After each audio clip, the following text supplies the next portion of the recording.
Nah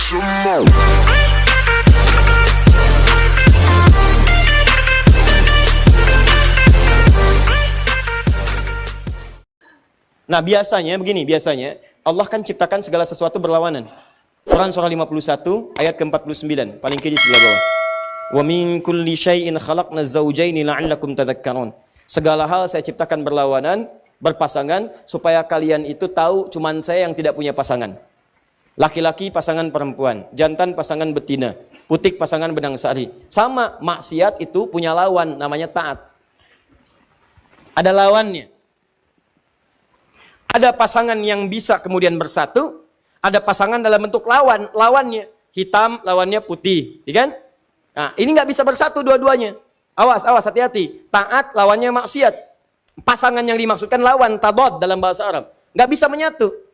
Maka biasanya ini akan saling mengalahkan. Kalau yang satu unggul, yang lainnya turun. Yang satu turun, yang lain naik. Demikian kalau orang sudah terbiasa menjauhi maksiat, maksiatnya ditekan, maka taatnya akan naik. Kalau nggak percaya silahkan. Kalau orang sudah terbiasa menghindari kosakata yang kotor, maka di lisannya akan keluar yang baik-baik saja. Kalau dia terbiasa kemudian melihat yang baik-baik, maka maksiatnya yang buruk-buruk tidak akan pernah dilihat. Sebaliknya, maaf, kalau terbiasa melihat yang haram, maka kepada yang halal itu akan nggak suka. Saya sering katakan, kalau suami-suami sudah senang melihat wajah-wajah yang bukan mahramnya, pasti ada rasa ketidaksukaan pada istrinya. Ketika seorang suami sudah tidak senang memandang istrinya yang halal, itu berarti matanya sering dipakai melihat yang haram. Sama persis ketika istri sudah tidak senang memandang yang halal dari suaminya, maka seringkali dia melihat wajah-wajah yang diharamkan kepadanya. Coba cek berapa banyak Anda menggali status di media sosial. Silahkan cek berapa banyak wajah-wajah yang seharusnya tidak dilihat Anda lihat dan seterusnya. Ini gambarannya. Anda tinggalkan ini, ya di bulan-bulan ini pahala dapatkan, maka konsekuensinya taatnya pasti akan bertambah. Ini rumus ya. Jadi mustahil ada orang meninggalkan maksiat, taatnya tidak naik, itu mustahil. Mustahil. Jadi di bulan Rajab ini, yang harus Anda kerjakan, tingkatkan ketaatan, jauhi maksiat. Cara paling cepat, tinggalkan maksiat, maka ini akan naik. Nah, ada satu rumus, yang saat ibadah ini dikerjakan, rumusnya dilakukan, maka dua-duanya ini akan segera otomatis terjadi. Saya ulang, ada satu rumus, satu jenis ibadah, yang kalau Anda kerjakan ini, maka secara otomatis semua jenis maksiat akan ditinggalkan, dan semua jenis ketaatan akan dikerjakan. Ibadah itu namanya puasa. Cuma puasa. Yang saat dikerjakan pada saat yang bersamaan, maaf, orang yang puasa, saat mengerjakan puasa itu pada saat yang bersamaan, sudah pasti akan meningkat nilai ketaatan dan amal ibadahnya. Silahkan kalau tidak percaya. Anda tidak puasa, belum tentu bisa memberi. Silahkan cek. Ada yang di depan mata minta pak, belum tentu diberi. Tapi saat puasa, jangankan yang kelihatan mata, yang tak nampak di data. Berapa yatimnya, berapa du'afanya. Silahkan cek saat Ramadan. Bukankah Anda mendata berapa yatim, berapa fakir, berapa miskin. Anda kalau tidak sedang puasa, belum tentu baca Al-Quran. Tapi saat puasa, itu bisa buka dalam setiap kesempatan. Buka Al-Quran, baca. Anda kalau tidak sedang puasa, jangankan sholat sunnah, sholat fardu terlambat biasa. Tapi kalau sedang puasa, jangankan yang fardu, yang sunnah Anda kerjakan. Di puasa itu, pada saat yang bersamaan ketika dikerjakan, pasti bisa meningkatkan amal soleh. Saat bersamaan, orang puasa pasti meninggalkan maksiat. Nggak ada orang puasa sengaja mengerjakan maksiat, nggak ada. Dan dia akan jaga. Silahkan cek. Lisan mau berdusta, dipancing-pancing, nggak mau. Ya, lihat. Mau marah, ditahan. Kenapa? Takut batal puasanya. Itu latihannya. Maghrib jam berapa sekarang? 18, 17, 18, 19, 18, 20 ya. Kita ambillah pertengahan 18. Jam 6 lewat 18. Maghrib jam 18. Ada orang mencela Anda habis-habisan jam 18 lewat 15. Tinggal 3 menit lagi maghrib.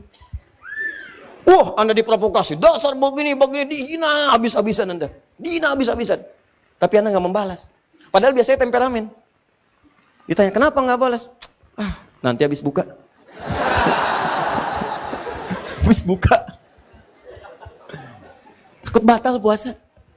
Itu makanya cara terbaik berevaluasi diri itu saat puasa. Puasa, tahan maksiat, kerjakan semua nilai ketaatan-ketaatan. Makanya disebutkan di hadis Muslim, nomor hadis 1960, riwayat Sayyidah Aisyah, dikuatkan oleh keterangan Ibnu Abbas radhiyallahu taala anhuma, Nabi itu teman-teman sekalian, ya sering meningkatkan puasa di bulan-bulan hurum, bulan hurum.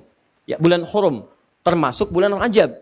Ya kata Sayyidah Aisyah, termasuk juga kemudian Ibnu Abbas radhiyallahu taala anhuma, saya kadang melihat Nabi sallallahu alaihi wasallam sering puasa, seakan-akan enggak buka, tapi juga sering melihat beliau buka, seakan-akan enggak puasa.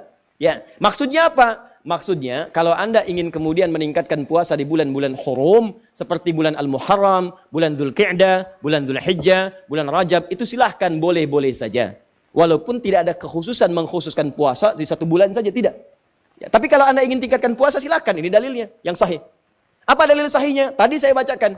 Ya, pertama, isyarat ayat Qur'annya menyebutkan demikian. Yang kedua, untuk puasanya hadis Muslim, nomor hadis 1960.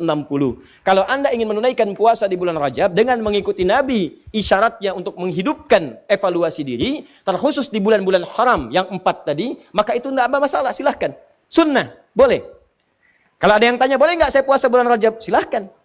Anda mau Senin puasa? Silahkan. Kamis puasa? Silahkan. Tidak ada batas, seperti hari-hari biasa.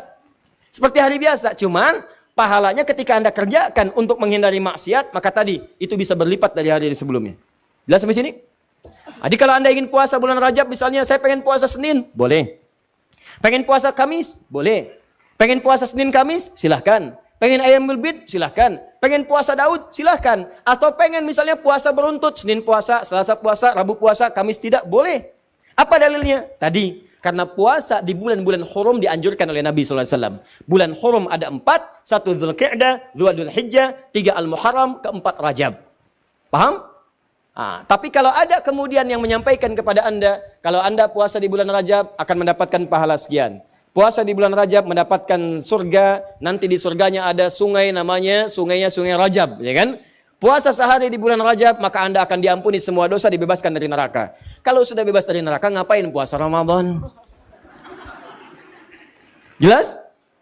Jadi keutamaan puasa di bulan Rajab itu sebetulnya keutamaan umum yang disebutkan dalam dalil-dalil masuk dalam kategori puasa dan ibadah di bulan-bulan hurum. Seperti keutamaan di 3 bulan yang lainnya.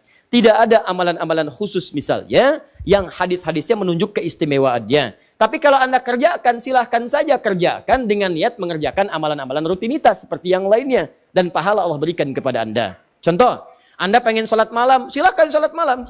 Mau di bulan Rajab, bulan Sya'ban, bulan lainnya silahkan. Ya, sholat pertengahan malam silahkan, tahajud silahkan, ba'diyah maghrib silahkan, ba'diyah isya silahkan. Tapi kadang-kadang teman-teman sekalian, jangan sampai kemudian termotivasi oleh dalil-dalil sebetulnya yang tidak ada susunannya atau informasinya dari Nabi SAW. Contoh, pernah mendengar kalimat ini? Siapa yang menunaikan sholat di malam Jumat di bulan Rajab, di antara isya kemudian sampai dengan ke fajarnya, dia bacakan kemudian rakaat pertamanya setelah Al-Fatihah, kemudian dibacakan surat A, surat B sampai dengan ke Al-Ikhlas sampai yang lainnya, maka akan diampuni semua dosa-dosanya, dibebaskan dari neraka. Pernah dengar kalimat itu? Ini hadisnya hadis palsu. Ya, hadisnya hadis palsu. Bahkan di kitab hadis palsu pun tidak ditemukan. Ya, saking palsunya hadis ini, di kitab hadis palsu pun tidak ditemukan. Pernah dengar hadis ini? Inna fil jannati baban yuqalu Rajab. Di surga itu ada satu pintu, satu sungai. Nama sungainya Sungai Rajab. Siapa yang bisa puasa sehari di bulan Rajab, maka dia akan mendapatkan kenikmatan surga di situ dengan air minum dari Sungai Rajab. Pernah dengar? Nah, itu hadisnya pun hadis palsu. Saking palsunya, teman-teman, di kitab-kitab yang primer pun tidak ditemukan. Saya sudah menggali, ada 7 kitab yang menyampaikan itu. Saya sudah tulis semuanya, 7 kitabnya, di mana ininya, rawinya siapa, saya sampaikan semua. Ini ada At-Tashi'ashar al-Masyhur Baghdadiyah, pengarangnya Abu Tahir As-Salafi, Fadailu Syahr Rajab Al-Hasan ibn Muhammad Al-Khilal, Fadl Rajab Abdul Qasim ibn Asakir, Al-Amali Al-Khamisiyah karangan Yahya bin Al-Husain Al-Syajari, Al-Jurjani, Syu'abul Iman karangan Al-Baihaqi, At-Tadwin fi Akhbari Qazwain karangan Abdul Karim Ar-Rafi'i, Fadailul Awqat karangan Al-Baihaqi. Semuanya dicantumkan untuk menginformasikan pada kita hadisnya maudhu, palsu, paling minimal dhaif. Jadi dituliskan itu untuk kasih informasi, ini hadisnya dhaif ya. Ya, hadisnya palsu, jangan dipakai sebagai rujukan. Bukan dituliskan untuk menginformasikan pada kita itu amalan, jelas. Tapi kalau Anda misalnya pengen bangun malam, silahkan. Cuma jangan merujuk kepada informasi tadi. Jadi kita bersikap adil di tengah-tengah. Awas, hati-hati. Hadis ini ditampilkan bukan untuk mencela orang. Jangan sampai Anda melihat ada orang misalnya puasa di bulan Rajab, Anda katakan, oh ya hadis palsu. Bukan. Karena dia bisa menggunakan yang sahih. Jelas.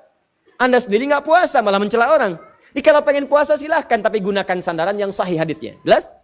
Kalau malam pengen sholat, boleh nggak? Boleh. Silahkan tunaikan sholat, tapi jangan jadikan hadis palsu sebagai sandaran.